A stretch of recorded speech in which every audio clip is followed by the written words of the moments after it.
Bonsoir et bienvenue dans Veillée de sagesse. Tu es un peu fatigué ce soir. Ta journée a-t-elle été douce ou un peu rude? Est-ce que le tumulte du monde a laissé en toi des traces à apaiser? Ou est-ce que peut-être tu ressens ce besoin flou de silence, de lenteur, de cette chaleur intime qu'on trouve seulement dans les mots murmurés à la nuit? Si c'est le cas, tu es au bon endroit. Ici, il n'y a rien à réussir, rien à prouver, rien à accomplir. Tu peux poser ce que tu portes, déposer ton sac invisible et t'accorder ce petit espace de tendresse qu'on oublie trop souvent de s'offrir. Respire doucement. Voilà. Laisse les tensions s'éloigner comme une marée qui s'en va. Tout va bien maintenant. Il ne reste que toi et cette voix. Ce soir, j'aimerais t'emmener dans une méditation inspirée. Du livre La Nuit, j'écrirai des soleils de Boris Cyrulnik.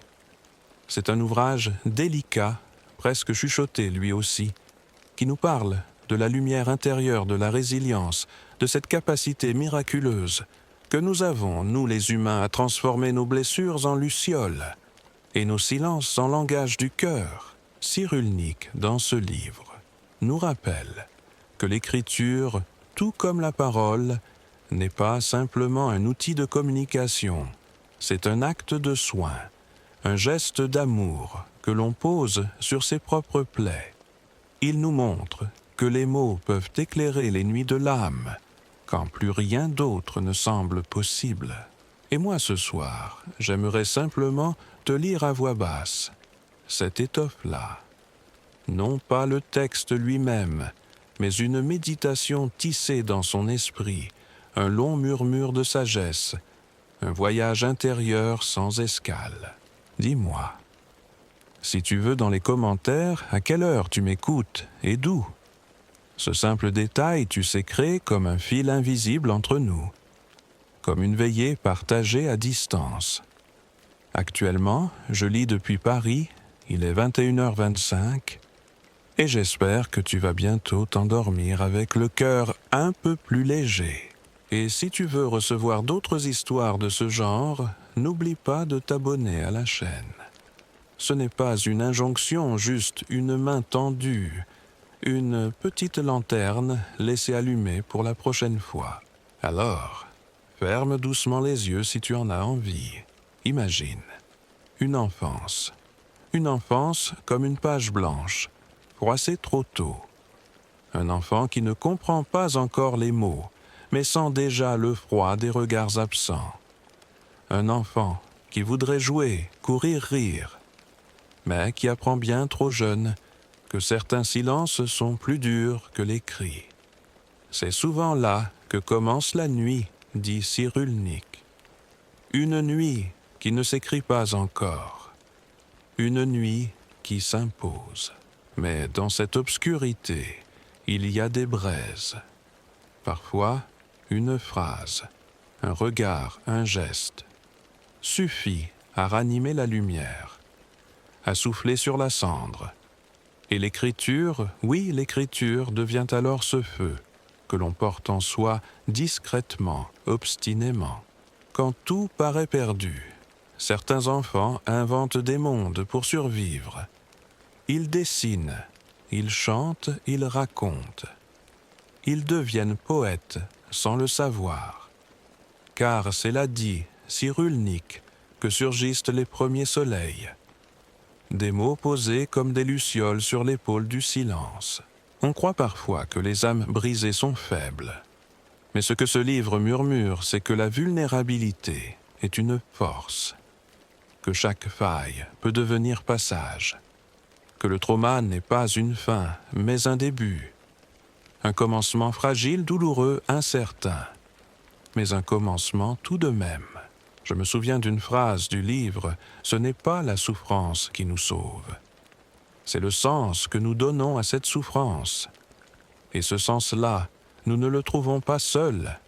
Il naît dans la relation, dans le lien, dans l'acte de dire ou de se taire ensemble. Tu sais, La résilience n'est pas un sursaut héroïque. Ce n'est pas un cri de victoire.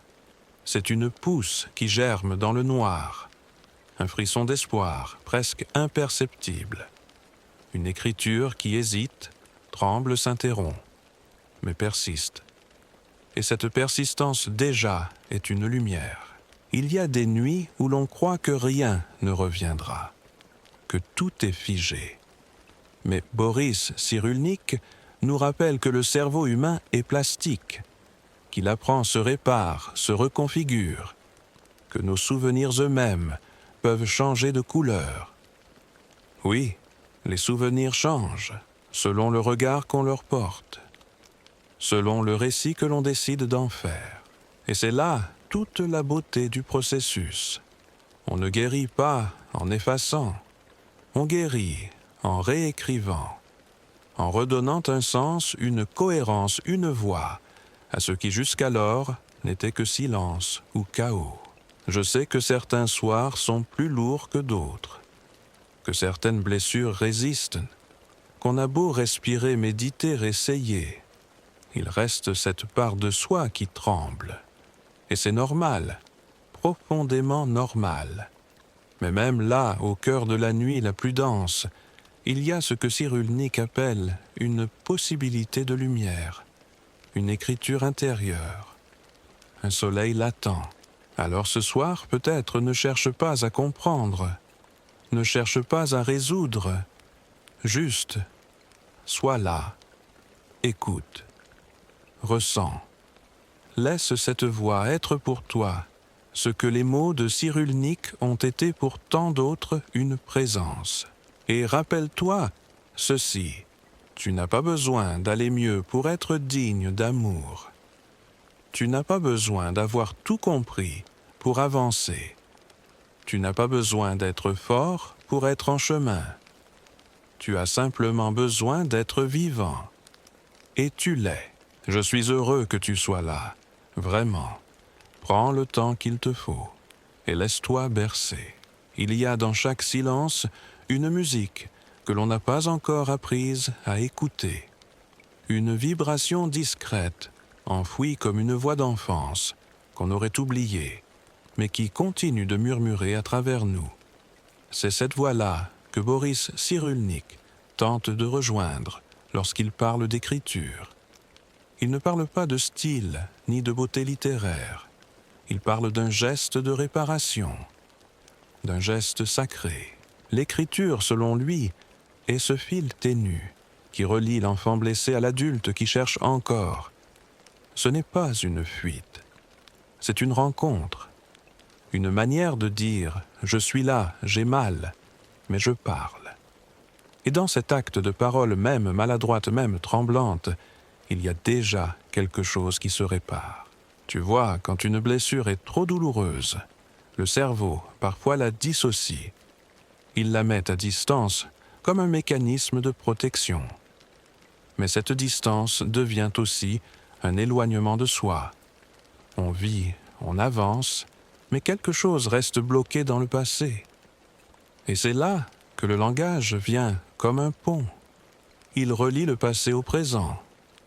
Il permet de nommer, d'habiter, de reprendre possession de ce qui avait été figé. Écrire, c'est tracer des chemins là où il n'y avait que des impasses. Ce n'est pas simplement dire « voilà ce qui m'est arrivé », c'est dire « voilà comment j'ai survécu à ce qui m'est arrivé ». C'est une affirmation intime « je suis plus que mon histoire ». Et paradoxalement, c'est en racontant cette histoire que l'on accède à ce plus grand que soi. Cyrulnik parle beaucoup de la nécessité du regard de l'autre. Il dit que nous ne pouvons pas nous reconstruire seuls. Même lorsque nous écrivons dans le secret d'un carnet, il y a en nous une adresse implicite. Quelqu'un, quelque part, pourrait lire, pourrait comprendre, pourrait tendre la main. Et c'est peut-être cela qui te fait rester ici à m'écouter dans la nuit. Cette intuition profonde qu'il existe encore des liens invisibles, des mains tendues, des présences discrètes mais bienveillantes. tu n'es pas seul. Même dans le silence même, dans la nuit. Tu sais, parfois, on pense qu'il faut guérir pour témoigner, qu'il faut attendre d'avoir compris pour parler. Mais souvent, c'est l'inverse. C'est en parlant, en écrivant, en racontant même dans le chaos que quelque chose commence à faire sens. C'est dans le désordre même du récit que se niche la beauté. La beauté fragile, vacillante, mais tellement humaine. Cyrulnik a cette phrase bouleversante. Les enfants blessés deviennent souvent des adultes lumineux, s'ils trouvent un sens à leur douleur. Et ce sens ne tombe pas du ciel. Il se cherche, il se tisse, il se construit, souvent à tâtons, par bribes. Mais il finit par apparaître comme une silhouette dans le brouillard. Il y a aussi ce paradoxe étrange. Ceux qui ont le plus souffert sont parfois ceux qui parlent le moins, non par manque de mots, mais par excès de douleur. Parce que nommer, c'est risquer de rouvrir, mais aussi nommer, c'est espérer. Espérer qu'en partageant, on ne sera plus seul à porter. Et cette espérance-là est le début d'une transformation. Alors, si tu portes en toi des choses que tu n'as jamais dites, sache que tu n'as pas à tout dire ce soir. Mais tu peux peut-être commencer à écouter ce qui frémit en toi, à prêter attention à ces images, ces souvenirs, ces mots qui reviennent parfois sans prévenir. Ce sont des signes, des éclats, des morceaux de lumière. La nuit n'est pas toujours ennemie. Parfois, elle est refuge. Parfois, elle est matrice. Elle nous oblige à ralentir, à fermer les yeux sur le monde extérieur pour ouvrir les yeux de l'intérieur. Et dans cette obscurité féconde, les graines invisibles peuvent commencer à germer. Tu n'as pas besoin de faire quoi que ce soit ce soir. Juste être là, respirer, sentir cette présence, cette voix. Laisser les mots couler comme une rivière douce sur ta peau. Peut-être qu'un jour, toi aussi, tu écriras des soleils. Pas pour les publier, pas pour briller, mais pour éclairer ton propre chemin. Cyrulnik raconte souvent que les mots peuvent être des doudous ou des armes selon l'usage qu'on en fait. Des doudous quand ils enveloppent, rassurent, accompagnent. Des armes quand ils jugent, accusent, détruisent. Et il nous invite à choisir les premiers, à faire de nos mots des refuges, des abris, des veillées. Alors ici, dans Veillées de sagesse, c'est ce que je te propose. Une parole douce, lente, sans jugement. Une parole qui ne prétend pas guérir, mais qui souhaite accompagner. Une parole qui ne cherche pas à convaincre, mais à rejoindre. Et si ce soir, tu ressens une émotion, une larme, un frisson, sache que c'est normal, que c'est beau, que c'est le signe que quelque chose en toi respire à nouveau, comme une porte qui s'ouvre doucement, comme un souffle, comme une veilleuse qu'on allume dans l'obscurité, non pour chasser l'ombre, mais pour lui faire une place, parce que la lumière ne triomphe pas de la nuit, elle l'habite. Elle la traverse, elle y danse. Et toi aussi tu peux danser. Il est étrange, n'est-ce pas, de constater à quel point certaines blessures que l'on croyait anciennes continuent de vibrer sous la peau. Comme si le corps se souvenait même, lorsque l'esprit avait voulu oublier. Et pourtant, ces blessures-là ne demandent pas forcément à être effacées. Parfois, elles veulent juste être vues, entendu, reconnu. C'est ce que Boris Cyrulnik appelle la trace, une mémoire émotionnelle invisible mais tenace qui survit en nous bien après l'événement. Et cette trace, si elle n'est pas transformée, peut devenir un fardeau. Mais si on l'écoute, elle peut devenir source, oui source, comme une nappe souterraine qui cherche une issue, une eau profonde qui, au lieu de stagner, peut remonter à la lumière et nourrir quelque chose de nouveau. Tu as sans doute connu toi aussi ces moments où un mot, une musique, un parfum t'ont replongé dans un souvenir que tu croyais lointain. Ce n'est pas de la faiblesse, c'est la preuve que tu es vivant, que tu ressens encore, que rien en toi n'est figé. Et c'est justement cela, cette plasticité de l'âme, que Cyrulnik explore avec tant de tendresse. Il parle souvent du rôle de l'environnement, comment une parole juste, un regard aimant, peuvent faire toute la différence. Il ne suffit pas d'un traumatisme pour qu'une vie bascule. Il faut aussi un contexte de solitude, d'incompréhension, d'isolement. Et à l'inverse, il suffit parfois d'un lien pour qu'un cœur reprenne confiance, d'un visage, d'une voix, d'une main posée sur l'épaule. Et si ce soir, cette voix que tu entends peut jouer un tout petit rôle dans ton monde intérieur, alors elle aura rempli sa mission. Tu sais, la résilience ne ressemble pas à une victoire. C'est une marche lente, irrégulière, souvent invisible de l'extérieur. Il n'y a pas de fanfare, pas de médaille. Il y a juste une respiration, une présence à soi retrouvée, un espace qui s'ouvre. Et c'est là que l'écriture devient précieuse. Elle ne résout pas tout, bien sûr, mais elle offre un terrain, un espace, un lieu où tu peux être vrai, où tu peux te dire sans craindre d'être jugé, où tu peux explorer tes propres ténèbres avec la lampe de ta sincérité. Parfois, écrire, ce n'est pas raconter ce qu'on a vécu, c'est inventer ce qu'on aurait eu besoin d'entendre. C'est créer des récits de réparation, des contes intérieurs, des dialogues imaginaires avec l'enfant qu'on a été. Et ces fictions-là, ces inventions du cœur, ont souvent plus de vérité que bien des autobiographies froides. Parce que ce que nous cherchons, ce n'est pas tant la véracité des faits que la vérité émotionnelle. Nous cherchons à sentir, à comprendre à travers le langage ce qui fait de nous des êtres humains. Et cette quête-là, Cyrulnik nous y invite comme un guide patient. Il n'a jamais été question dans ses écrits de nier la douleur, ni de l'idéaliser, mais de la reconnaître, et surtout de l'inscrire dans un récit.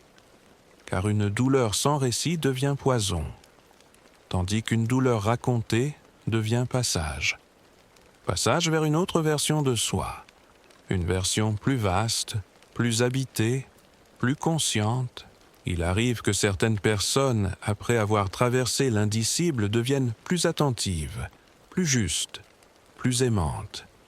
Non pas malgré ce qu'elles ont vécu, mais à cause de cela. Parce qu'elles ont appris à voir au-delà des apparences. Parce qu'elles savent ce que c'est que de tomber et de se relever. Ce sont ces personnes-là que l'on croise parfois dans nos vies et qui, d'un simple regard, semblent nous dire « je sais », pas avec pitié, pas avec condescendance, mais avec cette forme rare de compassion qui ne cherche pas à sauver, mais à accompagner. Et si toi, ce soir, tu as connu des chutes, des failles, des fractures, sache que tu n'es pas brisé, tu es en transformation. La blessure n'est pas la fin, elle est un seuil, une traversée. Et c'est ce que ce livre nous enseigne avec une infinie tendresse. Boris Cyrulnik aurait pu devenir un homme amer. Il a perdu ses parents. Très jeune, a échappé de justesse à la déportation, a connu l'abandon, la peur, l'exil intérieur. Mais il a choisi autre chose. Il a choisi la parole. Il a choisi d'écrire. Et dans ses écrits, il a tendu la main à d'autres. À nous. C'est cela, au fond, la force des veilleurs. Ce sont ceux qui, même blessés, choisissent d'allumer une lumière pour les autres. Non pour se faire remarquer, mais pour ne pas laisser le monde sombrer dans le silence. Et si ce soir, tu ressens une fatigue douce, une lassitude mélancolique. Accueille-la. Elle est normale. Elle est humaine. Elle est peut-être le signe que tu es prêt à déposer un fardeau, à écrire symboliquement ou réellement tes propres soleils. Je suis là, et je continue de parler pour toi, à toi, avec toi. Nous sommes ensemble dans cette nuit. Tu sais, la mémoire est une matière étrange. Ce n'est pas une bibliothèque bien rangée avec des dates et des faits. C'est une mer agitée de courants invisibles. Et parfois une vague surgit sans prévenir. Une image, un son, une odeur. Et voilà qu'un souvenir revient entier avec son cortège d'émotions. Mais la mémoire peut mentir aussi. Elle se reconstruit, elle se réinvente. Elle comble les trous. Elle réécrit l'histoire à la lumière de ce que nous sommes devenus. Et c'est tant mieux. Parce que cette plasticité de la mémoire, c'est aussi une chance. C'est la preuve que rien n'est figé. Que ce que nous croyons inscrit à jamais peut être réinterprété, relu, réhabité. Cyrulnik insiste sur cela. Nous ne sommes pas les prisonniers de notre passé. Ce qui nous est arrivé ne détermine pas entièrement ce que nous sommes. Ce qui nous libère, c'est la manière dont nous racontons ce passé, dont nous le comprenons, dont nous le partageons. Raconter ne veut pas dire revivre. Cela veut dire redonner forme, donner sens, faire du chaos un récit. C'est cela, le pouvoir de la parole humaine. Et ce pouvoir-là, nous l'avons tous en nous-mêmes, si nous croyons ne pas savoir écrire, ne pas savoir parler. Ce n'est pas une question de talent, c'est une question de lien.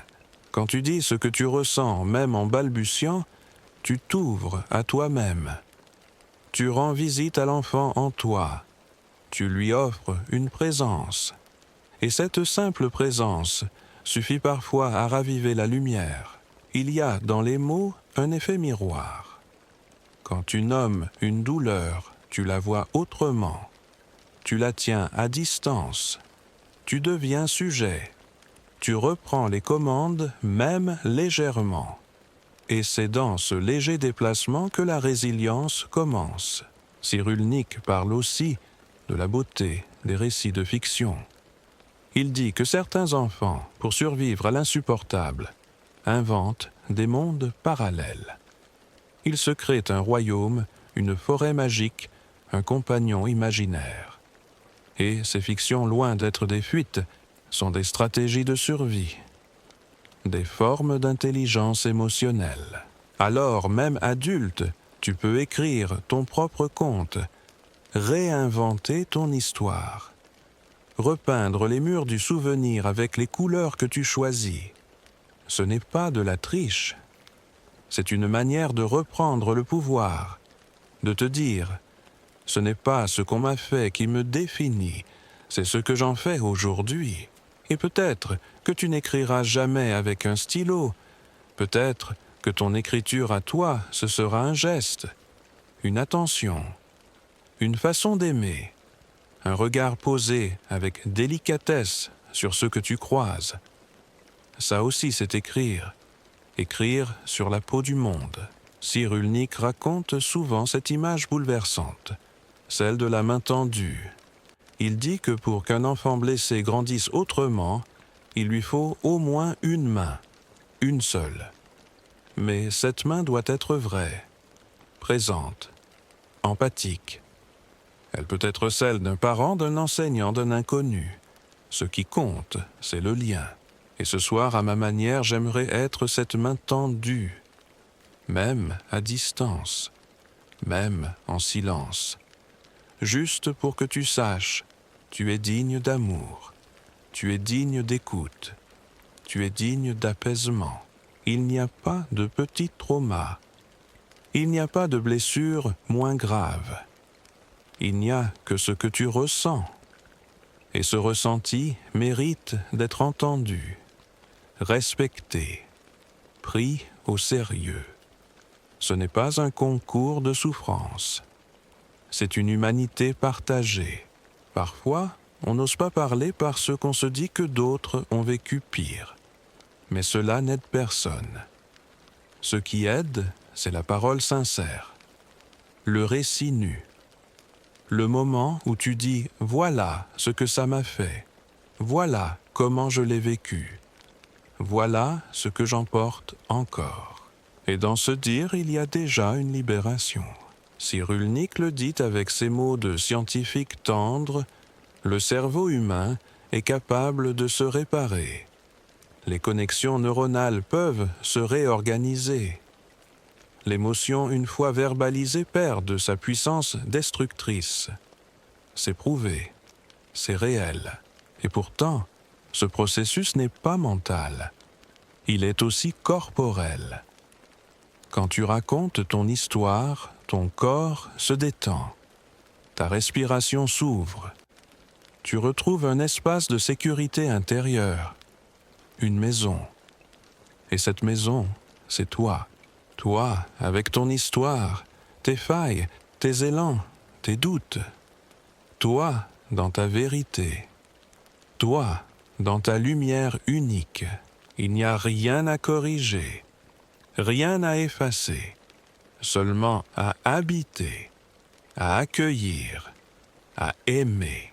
Et si ce soir, tu sens monter en toi quelque chose, un souvenir, une envie de pleurer, un apaisement inattendu, laisse-le venir.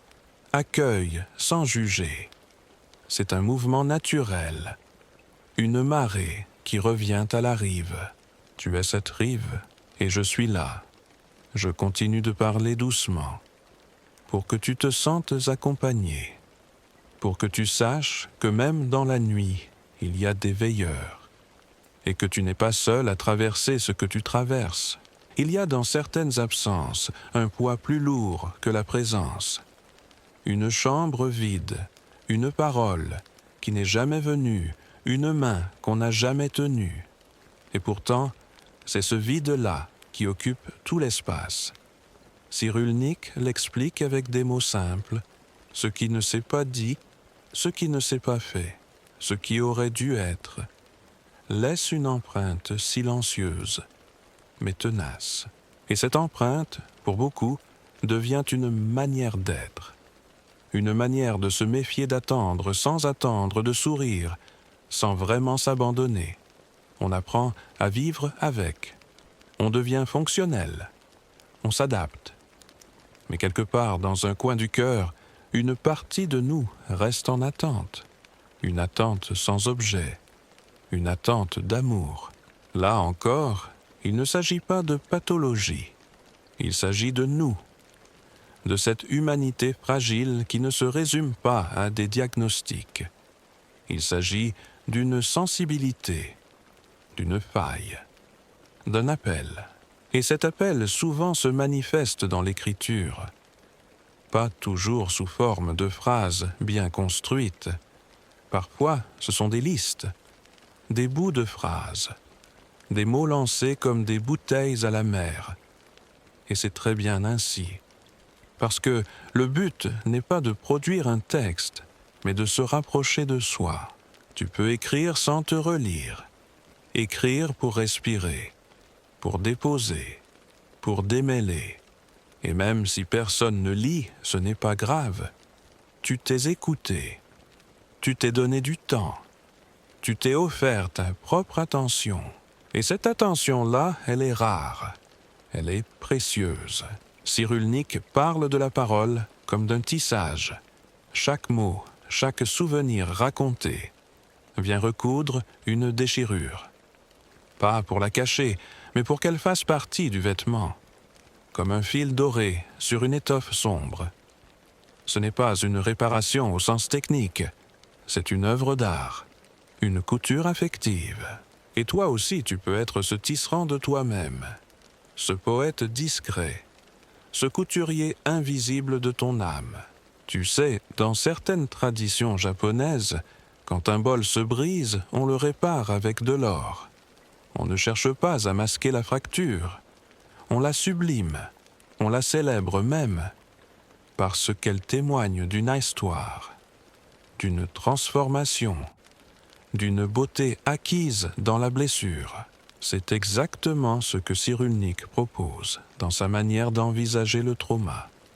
Non pas comme une fatalité, mais comme un point de départ, un point d'inflexion. Il ne nie pas la douleur, il ne l'idéalise pas non plus. Il l'écoute, il lui donne sa place. Et cette reconnaissance déjà est un apaisement. On passe tant de temps à fuir nos douleurs, à les dissimuler, à faire comme si.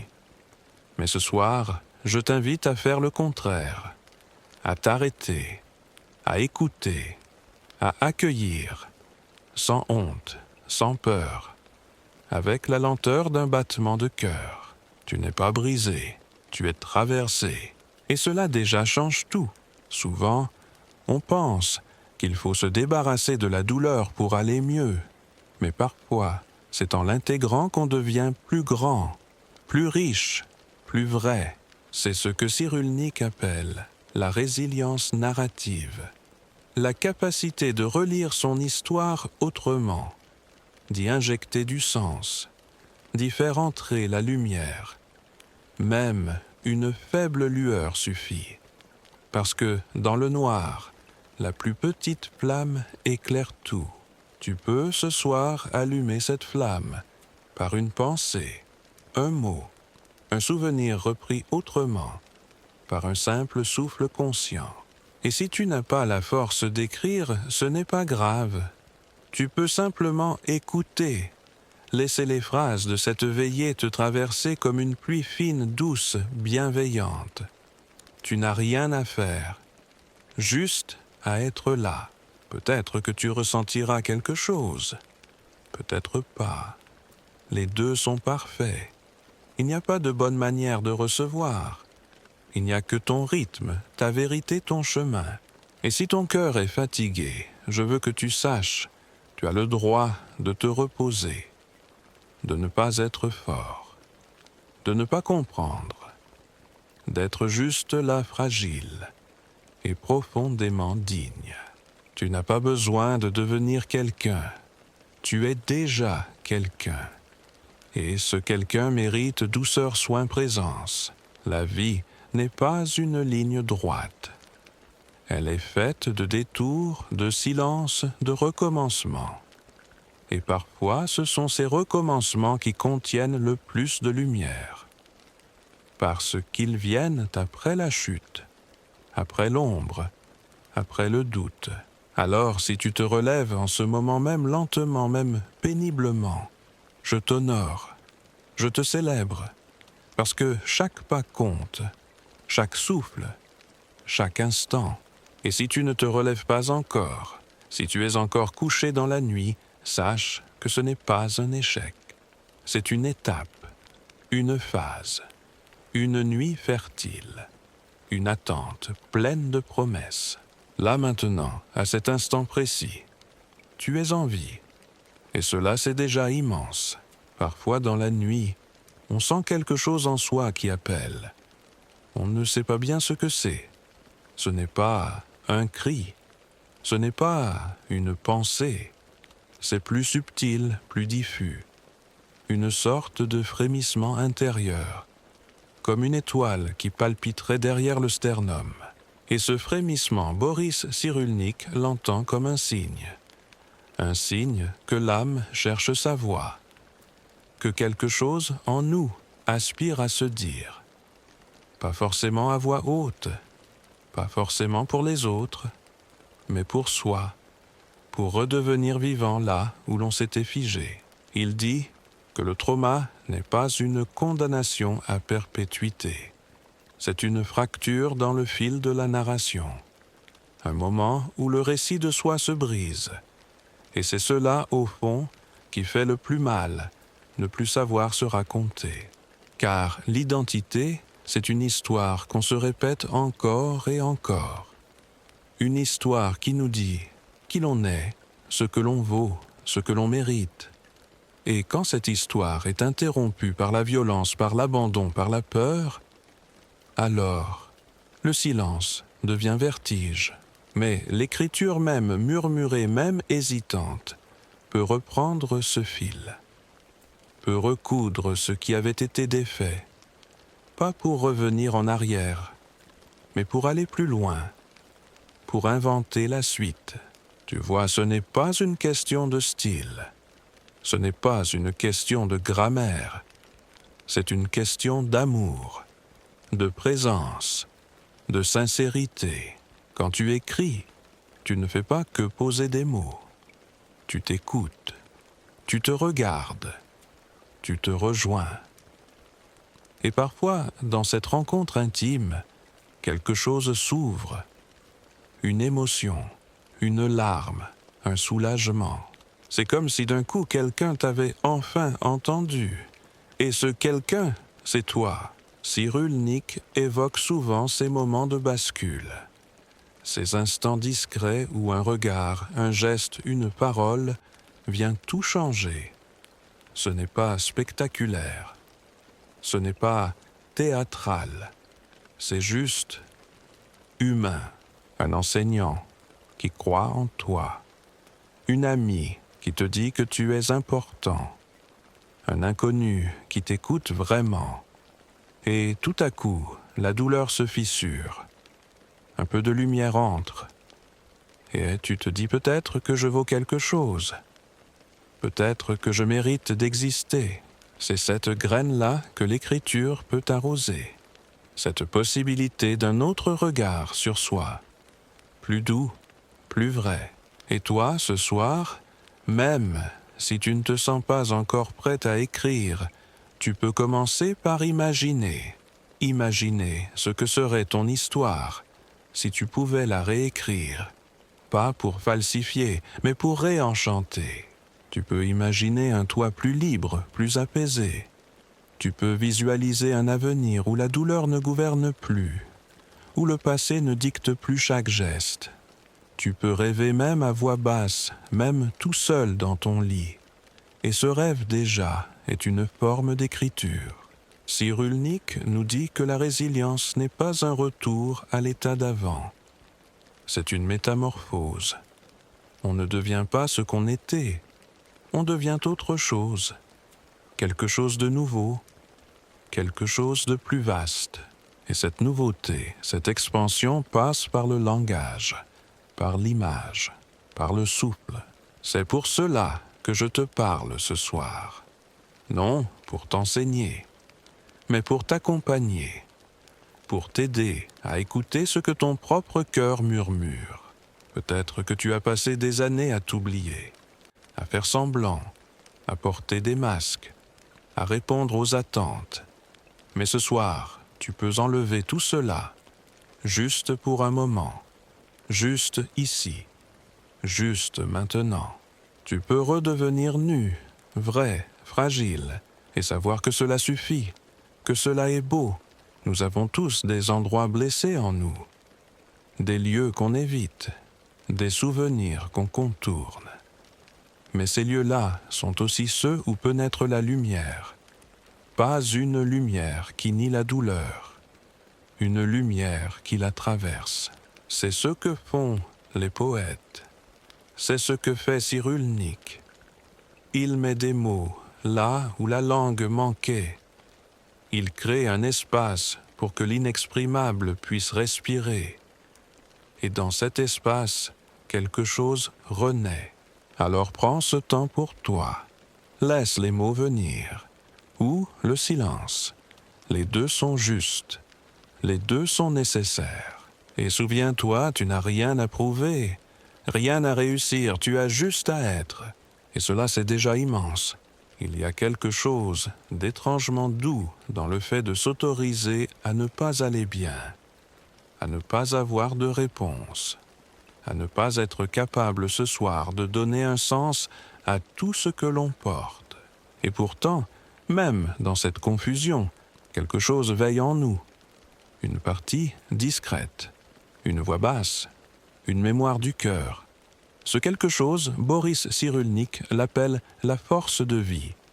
Elle ne crie pas, elle n'impose rien, elle attend. Elle est là, en arrière-plan, comme une lumière sous la porte. Cette force-là, parfois, on ne la sent plus. On croit qu'elle nous a quittés, mais elle est toujours là, dans le moindre souffle, dans l'infime désir de se relever, dans la simple écoute d'une voix comme maintenant. Cyrulnik dit que l'être humain est biologiquement programmé pour l'attachement, que nous ne survivons que parce que quelqu'un un jour s'est occupé de nous, même mal, même peu. Ce lien originel nous façonne, et lorsqu'il manque ou qu'il fait mal, il laisse en nous une quête, une soif. Alors souvent, nous cherchons ce lien ailleurs, dans le regard des autres, dans l'amour, dans la reconnaissance. Et parfois, nous nous épuisons à chercher hors de nous ce qui, au fond, ne peut venir que de l'intérieur. Mais cette quête n'est pas vaine, elle est humaine, elle est belle, même dans ses égarements. L'Écriture, elle offre un autre chemin, un chemin qui ne passe pas par le monde extérieur, un chemin qui descend, qui plonge, qui explore les galeries secrètes de l'âme. Et là, dans cette descente, quelque chose s'éclaire. Ce que tu découvres, ce n'est pas une vérité universelle, ce n'est pas une réponse, c'est toi, dans ta singularité, avec tes zones d'ombre et de lumière, avec tes nœuds, tes élans, tes contradictions. Et cette découverte-là est révolutionnaire, parce qu'elle remet le pouvoir entre tes mains. Tu n'es plus l'objet d'une histoire que d'autres ont écrite pour toi. Tu deviens sujet, auteur, témoin. Tu ne te définis plus par ce qu'on t'a fait, mais par ce que tu décides d'en faire. Cyrulnik insiste souvent sur cette nuance. Le passé ne peut être changé, mais son impact lui peut l'être. Ce n'est pas ce qui t'est arrivé qui détermine ton avenir, c'est la manière dont tu choisis de le raconter, de le comprendre, de l'intégrer. Et parfois cela commence par un seul mot. Un mot que tu n'as jamais osé dire. Ou un mot que tu découvres en toi comme un caillou brillant dans une rivière sombre. Ces mots-là, il faut les chérir, les écrire, les relire, les déposer. Ils sont les clés, les balises, les racines. Tu n'as pas besoin de savoir où cela te mènera. Tu n'as même pas besoin d'être certain que ce que tu écris est vrai. Ce qui compte, c'est le mouvement, le souffle, la présence. Et si ce soir tu es juste là à écouter, alors déjà tu es en chemin. C'est dans cette lenteur, dans cette attention au silence, que les choses changent. Rien ne se presse, rien ne s'impose. Tu as le droit de prendre ton temps. Tu as le droit de revenir 1000 fois sur les mêmes blessures. Tu as le droit de ne pas savoir. Et tu as surtout le droit d'espérer. Oui, d'espérer. Même si tu as été déçu. Même si tu as été trahi. Même si tu te sens vide. Parce que l'espérance n'est pas une promesse.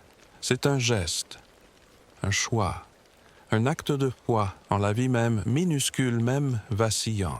Et ce geste, tu peux le poser ce soir, par ta simple écoute, par ta simple respiration. Laisse-toi être, juste cela, être. Là maintenant, sans autre but que celui de sentir que tu es vivant.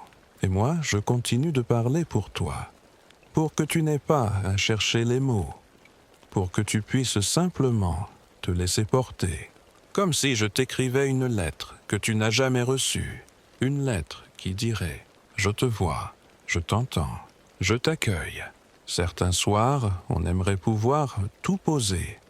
Les souvenirs lourds, les pensées qui tournent, les peurs qui s'accrochent, comme on dépose un manteau mouillé à l'entrée d'une maison chaleureuse. On aimerait s'asseoir enfin sans rien devoir, juste être là, avec ce qui est. C'est peut-être pour cela que tu écoutes ce murmure dans la nuit, pour trouver un lieu où l'on ne te demande pas d'aller mieux, un lieu où ta seule présence suffit, où ton silence est accueilli comme une parole entière. Cyrulnik parle souvent de ces lieux sécures, des espaces physiques ou symboliques où l'on peut se relâcher. Et pour certains, ces lieux n'ont jamais existé dans l'enfance. Alors, il faut les créer adultes, les bâtir petit à petit, une parole après l'autre, une écoute après l'autre. Et c'est aussi cela, la magie de l'écriture.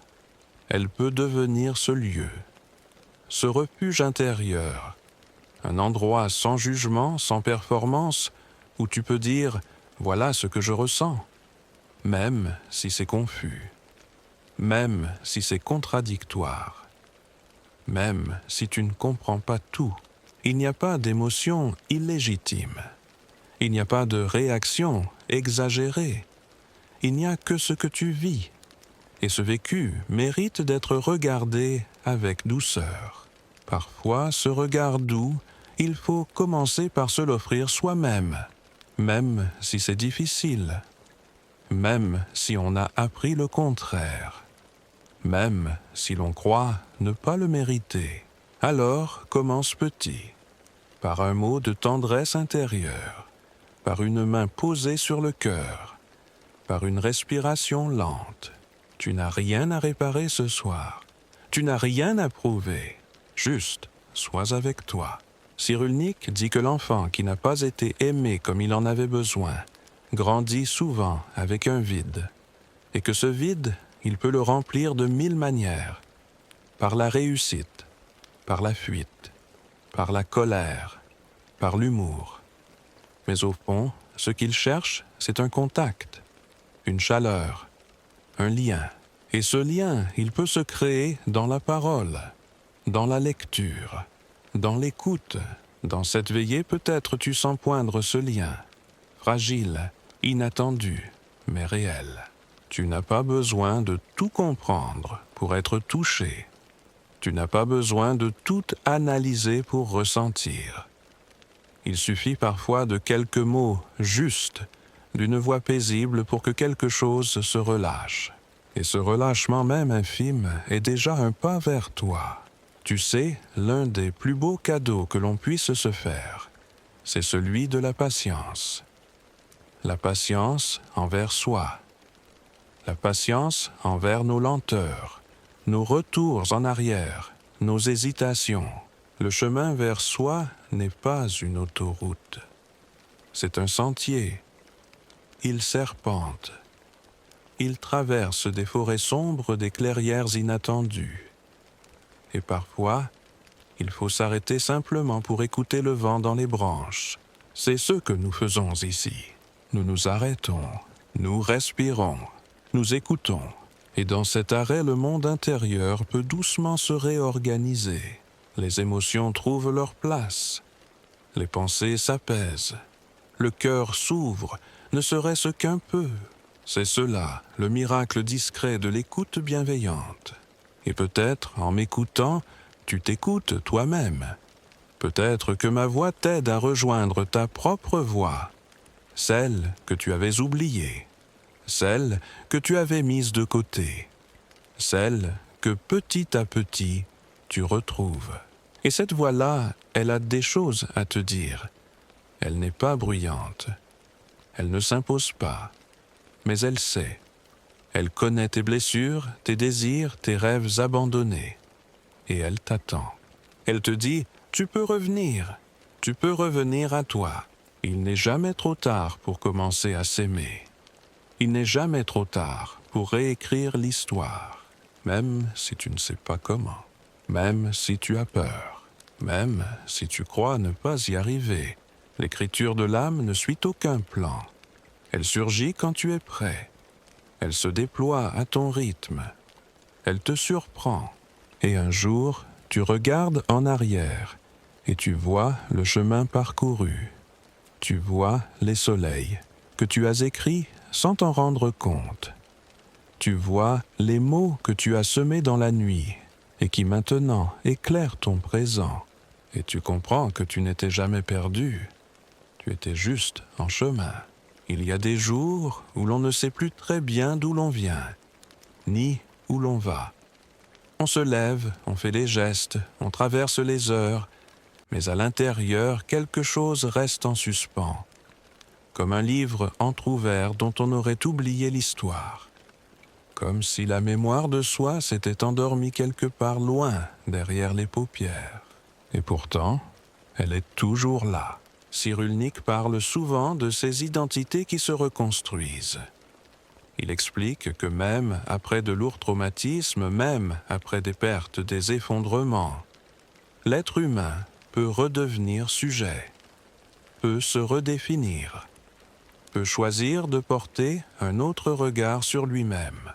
Il ne s'agit pas de renier ce qui a été, il s'agit de le relire autrement, de l'embrasser comme on embrasserait un paysage ancien, avec reconnaissance, avec respect, et parfois même avec tendresse, parce que ce que tu as traversé t'a façonné, pas figé, façonné. Tu n'es pas la somme de tes douleurs, tu es la manière dont tu les as traversées, dont tu continues de les traverser, dont tu les transformes. Et cette transformation est lente, invisible souvent, mais elle est réelle. Chaque mot que tu entends ce soir est une graine, une étincelle, une invitation. Tu n'as pas besoin d'y croire tout de suite. Tu peux juste laisser ces mots exister en toi, comme un souffle nouveau, comme une lueur. Cyrulnik raconte que certains enfants, très jeunes malgré les blessures, arrivent à sourire, à jouer, à créer. Non parce qu'ils vont bien, mais parce qu'ils résistent, parce qu'ils refusent d'être réduits à ce qu'ils ont subi. Ce refus, il ne vient pas de la tête, il vient du cœur, il vient de l'instinct de vie. Et toi aussi, même dans les pires moments, tu as eu cet instinct. Tu l'as encore. Il est là, dans ta capacité à ressentir, à aimer, à espérer même en silence. Il est là, dans le fait que tu écoutes cette voix, que tu prends ce temps. Ce n'est pas rien, c'est immense. Souvent, on ne se rend pas compte de la force qu'il faut pour survivre à certaines nuits, pour continuer à aimer quand on a été trahi, pour continuer à parler quand on a été réduit au silence. Mais tu l'as fait, tu continues de le faire. Et cela, c'est de la résilience pure. Ce mot parfois galvaudé est en réalité un mot de guérison. Il ne signifie pas être invulnérable. Il signifie « je me relève », « je me réinvente », « je continue ». Il n'y a pas de modèle unique. Il n'y a pas de bonne manière de guérir. Il y a ton chemin, tes repères, ton rythme.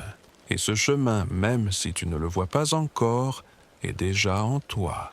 Cyrulnik dit que chaque vie est une œuvre en cours, et que tant qu'il y a une parole possible, il y a un avenir possible. Même si cette parole est intérieure, même si elle ne trouve pas encore les mots. Le silence aussi est un langage. Et parfois, il faut commencer par écouter ce silence, l'honorer, le respecter. Ce soir, peut-être, tu entends en toi quelque chose que tu n'avais jamais entendu. Une intuition, un écho, une image. Et cela suffit. Tu n'as pas besoin de tout comprendre. Tu n'as pas besoin de te hâter, juste ressentir, juste te laisser traverser. Il n'y a pas de but ici. Il n'y a que le présent, le souffle, la lenteur. Et dans cette lenteur, ton cœur peut s'assouplir, tes défenses peuvent se relâcher. Une paix douce peut s'installer, même si elle est fragile, même si elle ne dure que quelques minutes. Elle est là et elle t'appartient. Il arrive parfois que le simple fait d'être touché par une parole réveille en nous un souvenir que l'on croyait endormi. Pas forcément un événement précis, mais une sensation, une couleur de l'âme, une émotion que l'on n'avait pas nommée depuis longtemps. Ce n'est pas douloureux nécessairement, c'est dense, comme si quelque chose en nous redevenait vivant, et ce retour à la vie peut être déstabilisant. On ne sait pas toujours quoi en faire. On se demande, et maintenant, que vais-je faire de cette mémoire, de cette lumière, de cette tristesse revenue? Cyrulnik répondrait peut-être: tu n'as rien à faire, juste à écouter, à laisser être. C'est cela souvent qui guérit, non pas l'action, mais l'accueil, non pas le combat, mais la présence. Quand tu cesses de te battre contre ce que tu ressens, tu redeviens espace, tu redeviens rivière, tu laisses circuler. Et ce mouvement intérieur, cette fluidité retrouvée, c'est déjà une réparation. L'écriture, dans ce contexte, devient comme une barque. Elle ne force rien. Elle suit le courant. Elle recueille ce qui vient. Tu peux écrire ta peine. Tu peux écrire ta joie. Tu peux écrire sans savoir pourquoi tu écris. Et tout cela est juste, parce qu'il ne s'agit pas de produire. Il s'agit de se rencontrer. Et cette rencontre, même si elle est tardive, même si elle est imparfaite, même si elle est tremblante, est essentielle. Tu peux vivre toute une vie sans te croiser vraiment, sans t'écouter vraiment, sans t'accueillir vraiment. Mais il suffit d'un instant, d'un soir comme celui-ci, d'une voix douce, d'un espace intérieur, et soudain, tu es là, pleinement, entièrement. Et ce simple fait est bouleversant. Tu n'as pas besoin de raconter toute ton histoire pour être en paix. Parfois, une seule phrase suffit. Un mot, un regard intérieur. Parfois, c'est une image qui guérit. Un souvenir lumineux revenu de loin. Un rire d'enfant. Un rayon de soleil sur un mur. Une main chaude dans la tienne. Ces détails que l'on croyait perdus, mais qui reviennent, comme pour dire: tu n'es pas que douleur, tu es aussi mémoire de lumière. Et cette mémoire-là, tu peux l'écrire aussi, la faire exister, la nourrir. Cyrulnik nous invite à élargir notre récit, à ne pas nous réduire à ce qui nous a blessés, à inclure ce qui nous a porté même un instant, un geste, une présence, un lieu. Ce sont ces points d'appui qui permettent à l'âme de se redresser.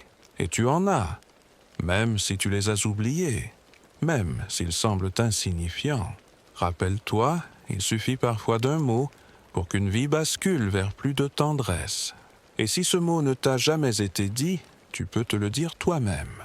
Tu peux dire à l'enfant que tu as été: je suis désolé qu'on ne t'ait pas vu. Je suis désolé qu'on ne t'ait pas aimé comme tu en avais besoin. Mais maintenant, je suis là. Je t'écoute.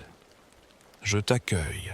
Ce dialogue-là, intérieur, symbolique, imaginaire, est profondément réel.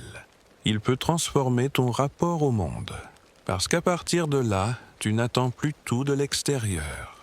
Tu ne mendies plus l'amour. Tu deviens source. Et cette source, tu la portes depuis toujours. Tu es capable de te donner ce que tu as manqué. Non pas en oubliant, mais en devenant. En devenant le parent que tu aurais voulu, l'ami, le guide. Et c'est cela, au fond, la sagesse dont parle Cyrulnik. Non pas une connaissance froide, mais une maturité du cœur, une tendresse consciente, une capacité à aimer sans condition, en commençant par soi. Il y a dans le silence une promesse ancienne, celle d'un monde qui ne juge pas, d'un espace où chaque émotion peut s'étendre librement comme une mer sans rivage. Et c'est peut-être pour cela que la nuit, lorsque tout devient plus calme, nous sommes plus proches de ce que nous portons vraiment. Cyrulnik le dit souvent, la nuit est un moment propice à la parole intérieure. Quand les bruits s'éloignent, que les sollicitations cessent, l'âme se fait entendre. Elle chuchote, elle soupire. Parfois, elle pleure, mais dans cette plainte, il y a déjà un apaisement, comme une parole enfin délivrée. Ce soir, peut-être que tu sens cette voix, cette conscience douce qui ne te presse pas, qui ne t'accuse pas. Une conscience qui accueille tout ce que tu es. Et si tu sens en toi une part fatiguée, sache que tu as le droit de t'arrêter, de ne pas lutter, de ne pas porter, de poser ta tête, ton cœur, ton souffle, juste être. Tu n'as rien à démontrer ici, rien à justifier. Et cette gratuité, cet accueil inconditionnel est rare, mais il est possible. Tu peux te l'offrir, tu peux le cultiver. L'écriture, encore une fois, peut t'y aider. Elle ne demande pas que tu sois clair, elle n'exige pas que tu sois cohérent. Elle t'accepte tel que tu es. Tu peux écrire tes contradictions, tes colères, tes envies de disparaître, tes élans d'amour. Tout est recevable, parce que tout cela fait partie de toi, et que rien de toi ne mérite d'être rejeté. Cyrulnik nous parle aussi de l'importance du corps dans le processus de guérison. Le corps se souvient, le corps enregistre, et parfois il faut lui parler, par des gestes doux, par la respiration, par le mouvement. Ce que tu n'as pas pu dire avec les mots, ton corps l'a dit autrement, par une tension, par une fatigue, par une maladie parfois. Et ce langage-là mérite d'être entendu aussi.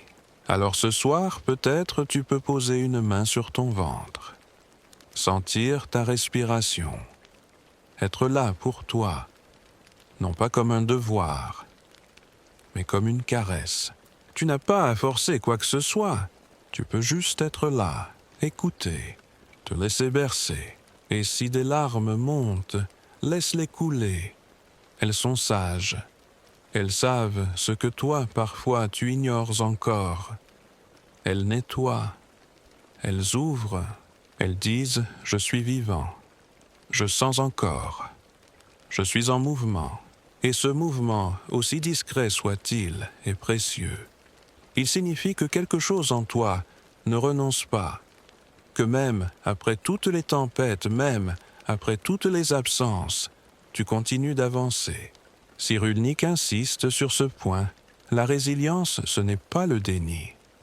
Ce n'est pas faire comme si tout allait bien. C'est traverser, avec lucidité, avec lenteur, avec espoir. C'est choisir chaque jour de ne pas laisser la douleur définir toute ta vie. Et ce choix, tu n'as pas à le faire seul. Il y a quelque part des voix comme celle-ci, des présences qui veillent, des compagnons d'ombre. Et même si tu ne les vois pas, même si tu ne peux les nommer, ils existent. Tu n'es pas seul dans ta nuit. Tu ne l'as jamais vraiment été. Même dans le silence, même dans l'oubli, il y a eu cette lumière que tu as portée malgré tout. Cette petite flamme, ce souffle, cette survie. Et maintenant, peut-être vient le temps de ne plus seulement survivre. Peut-être vient le temps de vivre à ta manière, à ton rythme, avec ce que tu es et non ce qu'on a voulu que tu sois. Parfois, on passe des années à chercher une autorisation que personne ne viendra nous donner. L'autorisation d'être vulnérable, d'être fatigué, d'être en colère, d'être simplement soi. Mais un jour, quelque chose se retourne en nous, et l'on comprend c'est à moi de me l'accorder, à moi de dire oui à qui je suis même dans mes zones les plus sombres. C'est cela aussi que Boris Cyrulnik nous offre. Une manière de dire « tu as le droit ». Tu as le droit d'avoir été blessé. Tu as le droit de ne pas avoir tout surmonté. Tu as le droit de ne pas être encore arrivé. Parce que la vie n'est pas une performance. C'est un chemin. Et chaque pas est un acte de dignité. Cyrulnik parle de la parole comme d'un geste qui rend au monde son humanité. Quand tu racontes ce que tu as vécu, tu ne changes pas le passé, mais tu le rends habitable. Tu lui redonnes une voix. Tu transformes la stupeur en histoire, le chaos en sens. Et dans ce sens, tu trouves un nouveau souffle. Tu découvres une manière de dire « je suis là ». Je continue. Je choisis de vivre malgré tout. Et tu n'es pas seul dans ce choix. Des milliers de voix t'accompagnent. Des voix que tu n'as jamais entendues mais qui, comme toi, avancent à tâtons dans la nuit. Qui écrivent leur soleil dans l'obscurité. Qui reconstruisent leur monde intérieur un mot après l'autre. Une larme après l'autre. Tu fais partie d'un grand cercle silencieux. Un cercle de veilleurs, de survivants, d'êtres tendres. Et ce cercle t'accueille. Il n'y a pas d'examen à passer, pas de diplôme à obtenir. Il n'y a que ton authenticité. Et cela suffit. Tu n'as pas besoin d'être fort tout le temps. Tu n'as pas besoin de comprendre tout de suite. Tu peux juste être là, écouter, te laisser toucher. Et si ce soir tu ressens une fatigue plus douce que les autres, c'est peut-être cela la paix. Pas une paix spectaculaire, pas une extase, juste une absence de lutte, une détente, un oui silencieux. Et ce oui, tu peux le dire à ton histoire, à ton corps, à ton cœur, même cabossé, même fragile, même en chantier. Tu peux te dire « j'ai fait de mon mieux ». Je continue de faire de mon mieux, et cela suffit. C'est une des phrases les plus tendres de Cyrulnik. Ce n'est pas ce qu'on m'a fait qui me définit. C'est ce que je fais de ce qu'on m'a fait. Et toi, ce que tu fais ce soir en écoutant cette voix, c'est un acte d'amour, un acte de soin, un acte de réconciliation avec toi-même, avec ton passé, avec ton présent.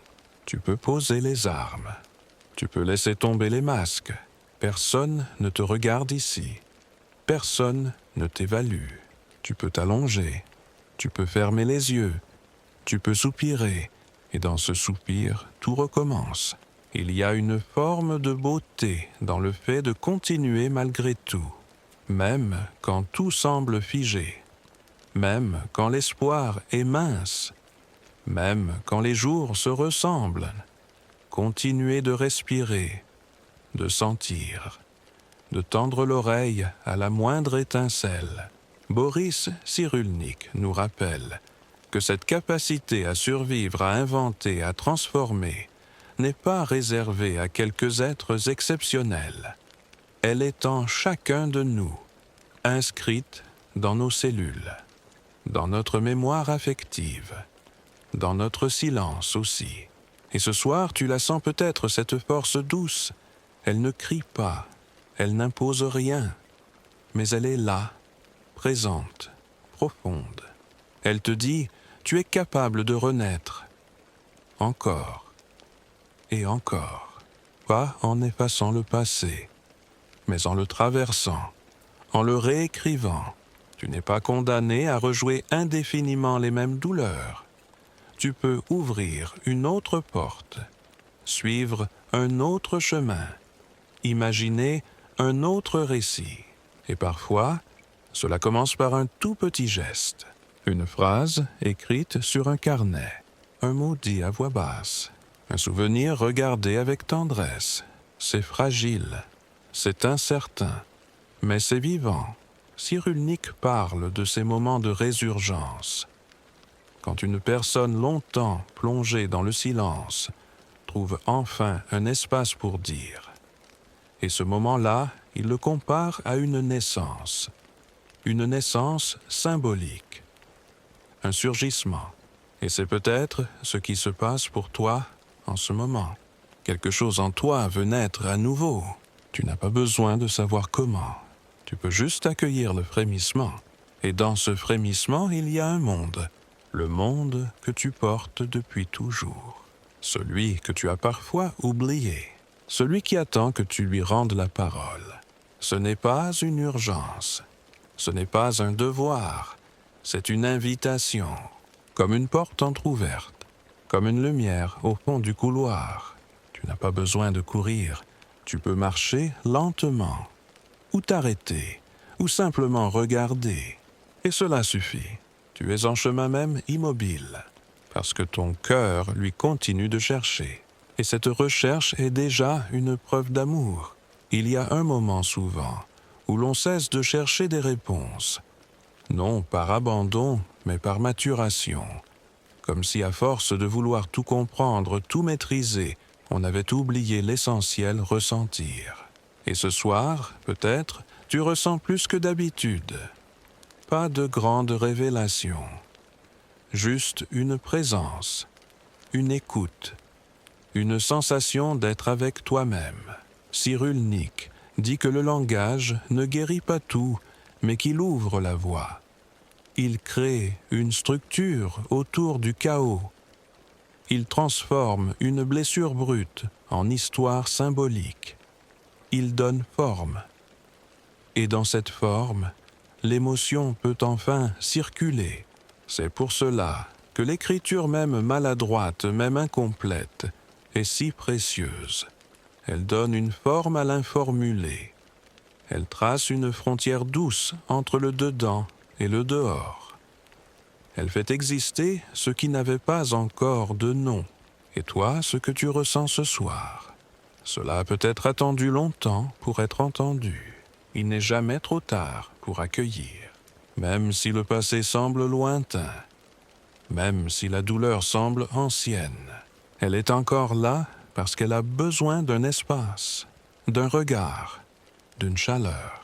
Et tu peux lui offrir cela, sans devoir la justifier, sans devoir la raconter en détail, juste en étant là. Parfois, dans le silence, une phrase surgit. Une phrase que tu n'attendais pas. Une phrase simple, mais qui touche. Comme un vieux souvenir. Comme un poème oublié. Et cette phrase, tu peux la garder en toi. Comme une lumière de poche. Comme un talisman. Tu n'as pas besoin d'un grand bouleversement. Tu n'as pas besoin de tout changer. Tu peux commencer par cela, être fidèle à ce que tu ressens. Être à l'écoute de ce qui te traverse. Et suivre ce fil doucement, sans peur, sans précipitation. Cyrulnik dit que la vraie transformation vient du lien.